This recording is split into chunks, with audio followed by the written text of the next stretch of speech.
Де хлопчики? Тут ще проход має бути, блядь. Не здесь. Куда ти його? Підпіздець і підпіздець. Перестрілку купили, блядь, раз сібана. Та їм і тут через двері. А ну сі, вище. Вище. Ще, правіше. Чуть-чуть ліво, чуть-чуть. Отак, їбаш.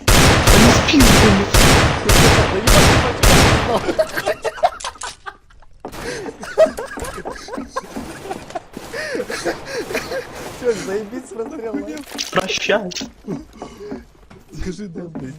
Ты был мне как брат. Назад. Вот так прямо иди. Си. Влево. Право. Ще. Більше, быстріше. О, стоп, назад.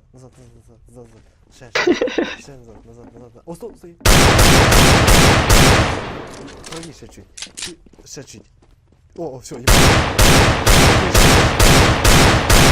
Він, походу, за двома стінками не напротив. Ебать на другу сторону.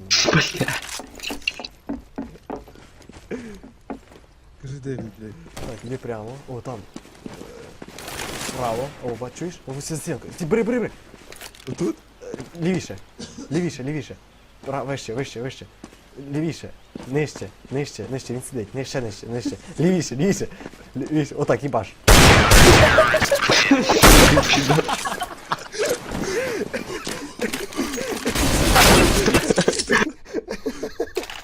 Бать, нормально? Падла ебаная, как ты так сделал, блядь? Сука, крыса, блядь. Я такі, нахуй. Пиздец, через стены, ну, блядь. Обида ебаная.